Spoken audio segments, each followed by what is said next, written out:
Porto de Roterdã tem 3 mil.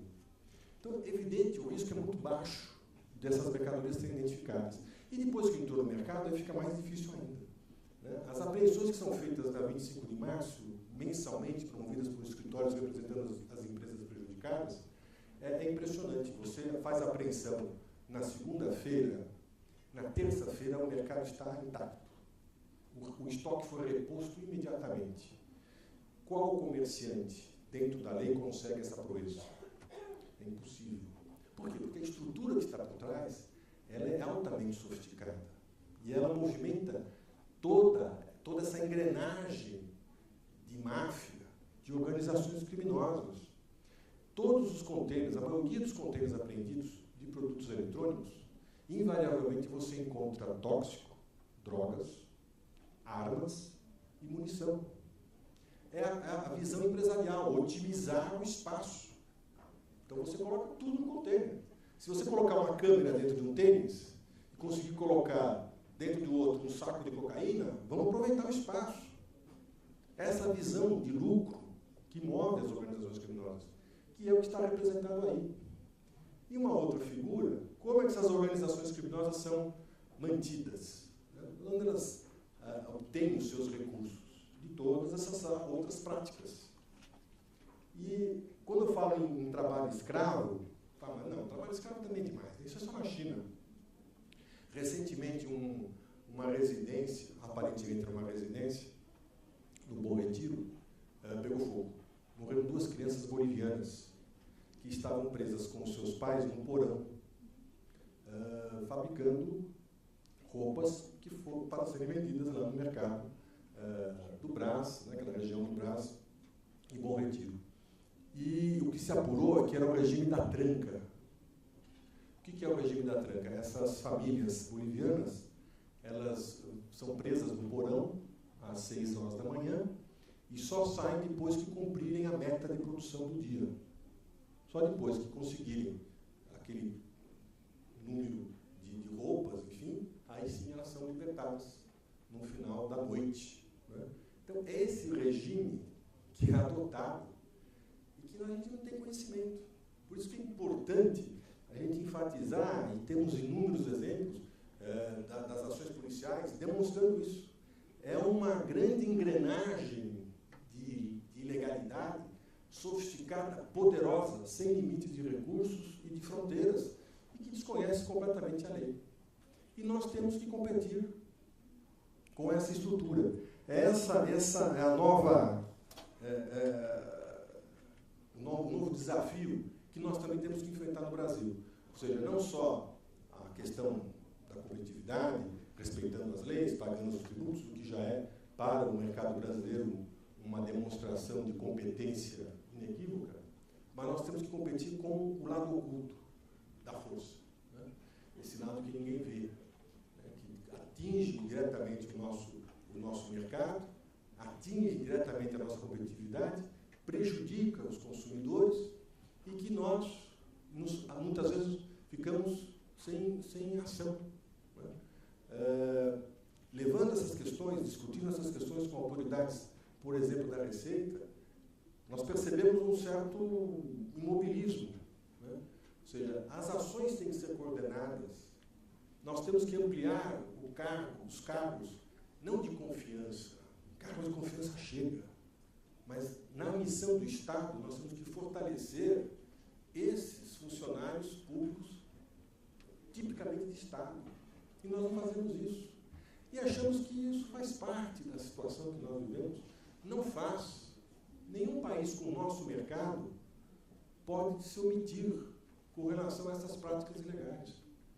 É um crime contra o mercado, contra o interesse nacional. E é o que nós estamos sofrendo. Falamos hoje no grau de importação, cada vez mais elevado, num processo de desindustrialização, que está aí nos nossos jornais, mas esquecemos que, além da importação legal, que já é difícil competir, porque pelos nossos tributos, pelos custos no Brasil, pelo volume de produção no Brasil, a indústria do mundo, que está na China, ela tem grande competitividade, especialmente no setor eletrônico. Né? Então já é muito difícil competir dentro das mesmas regras. Agora, fica impossível você competir quando as regras são diferentes. E o que nós temos chamado a atenção das nossas autoridades é de que é premente uma ação coordenada nesse sentido.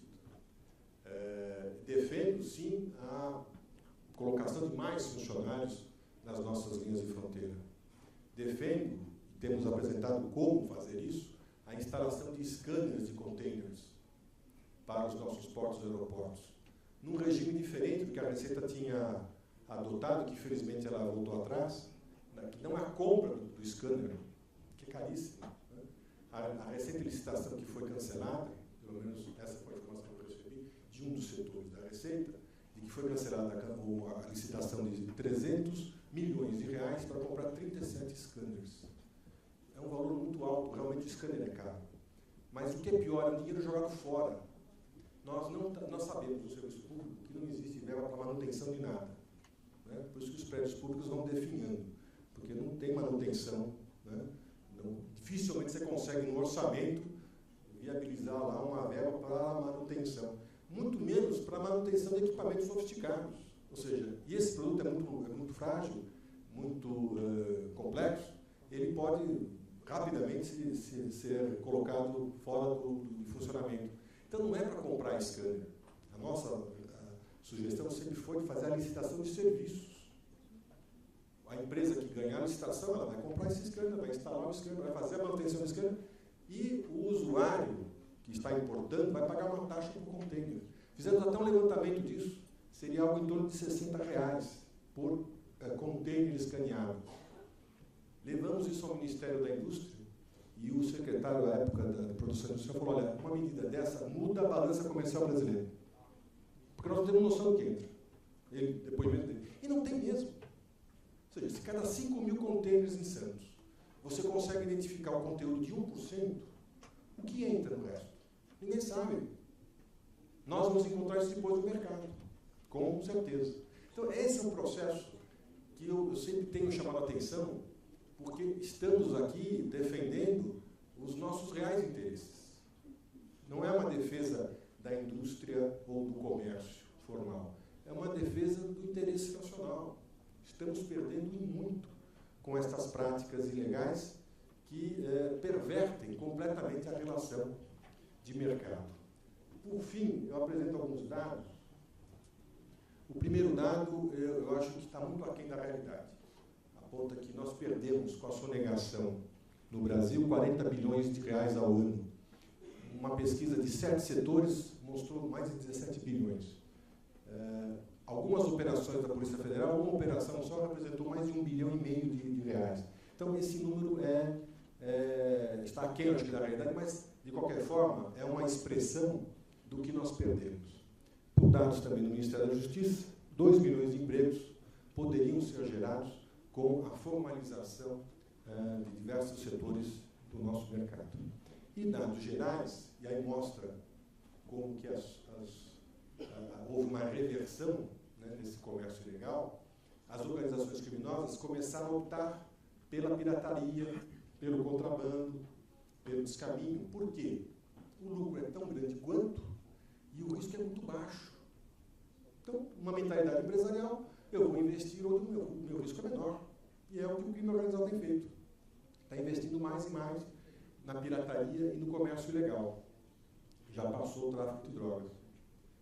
O mercado ilegal movimenta hoje, dados da ONU, 10% do comércio mundial, e a lavagem de dinheiro envolvida é de US$1,5 trilhão ao ano no mundo. Enfim, abusando da paciência de todos vocês, e mudando um pouco a perspectiva do que está sendo o cerne desse nosso importante seminário, a minha preocupação é trazer um pouco esse lado oculto, né, aos prejuízos e a realidade que nós enfrentamos no nosso país no combate a esse mercado ilegal em todos os setores. Né? Eu tenho aqui um foco na indústria eletrônica, de software e hardware, mas não há segmento industrial hoje que esteja fora dessa realidade. O que você quiser, você imaginar, tem produto ilegal, tem produto falsificado. Os mais difíceis, né, remédios, você tem intenso de remédios falsificados e que nós não sabemos. E é dificílimo, porque o consumidor jamais compraria um remédio falsificado se soubesse que esse remédio é falsificado. Mas ele está aí acessável, facilmente encontrado no mercado. Só um exemplo de como isso se dá. Recentemente, o Fantástico fez uma matéria investigativa na Fronteira e conversando com o repórter, buscando subsídios, ele estava preocupado com a possibilidade de ele entrar em negociações, né, nessas áreas nebulosas. E ele queria ver algumas dicas. Eu falei, eu não conheço, não tenho um fornecedor ilegal. Né? Mas mostrei a ele, nessa Leste, que ele poderia encontrar lá esses negociadores. E ele fez a matéria. E ele me deu um relato que ele ficou espantado com a facilidade nessa negociação. Ele falou, Vismona, um rapaz do Rio de Janeiro, muito simpático, Vismona é impressionante. Eu entrei numa drogaria em Cidade Leste e pedi lá Viagra. E achando que ia ser um pedido muito grande, falei, 1000, me dá 1000 Viagras. A moça falou, só 1000? Não, muito pouco. Eu te vendo 10.000. Aí ele ficou preocupado com a negociação do preço. Não ia comprar vida, mas estava filmando toda a negociação. Aí ela falou, não, 10.000 a 25 centavos o comprimido. E eu entrego na sua casa. E você paga quanto entrega. Fácil. Ele ficou espantadíssimo. O cinegrafista que estava ao lado, ele falou assim, doutor Vismona, eu vou mudar de negócio. Essa é a minha última reportagem. Fácil, prático. Eu vou comprar. Todo mundo no Rio de Janeiro vai comprar. 25 centavos o comprimido. Uma caixa, não sei quanto custa. Hoje teve uma diminuição por causa da questão da queda da patente. Mas, enfim, é um lucro absurdo. E sem dificuldade nenhuma. Entregava na casa dele. E a outra situação que ele também estava preocupado de encetar uma negociação foi na compra de eletrônicos. Ele teve acesso a uma grande trade, também passou na reportagem isso, e a trade mostrando a ele a facilidade de você declarar o produto de uma forma diferente para pagar menos imposto. A sugestão que a consultora dessa grande trade fez a ele era de trazer videogame e declarar a Bíblia. Declare como uma Bíblia. Eu falei, mas Bíblia é um videogame. Não, mas tem um caso aqui, nós tivemos recentemente, Bíblia eletrônica. Bíblia com GPS. Então declara como Bíblia, passa. E você não vai pagar imposto nenhum. Bíblia não paga imposto. Então, veja, qual o controle que nós temos? Então, se nós encontramos nas grandes lojas o videogame como DVD, o videogame como TV, claro que podemos encontrar como Bíblia eletrônica. Problema nenhum. Ou seja, diante desse quadro, terminando, procurando ser disciplinado aqui o horário, o que nós enfrentamos é um grande desafio. Né?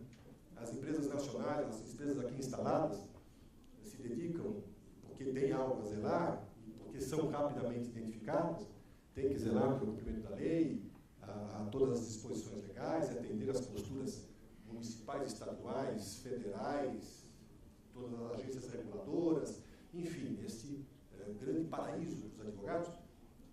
E o outro lado não tem que fazer nada disso e fica com lucro, né? Fica com o mercado. E mais um aspecto, muitas vezes o brasileiro, a empresa brasileira, é obrigada a dar garantia ao produto ilegal. Várias decisões judiciais nós temos, onde a marca, por ser a marca, ela não trouxe o produto do Brasil, ela não tem nenhuma responsabilidade com a distribuição, conforme o artigo, me parece o artigo 12 da Defesa do Consumidor, ela demonstra que não distribuiu o produto no Brasil, e ainda assim é obrigada muitas vezes a dar garantia ao produto do contrabando e do descaminho. Mas essa perversão nós temos que enfrentar. Enfim, senhores, esse é o nosso desafio. Eu agradeço a atenção de todos.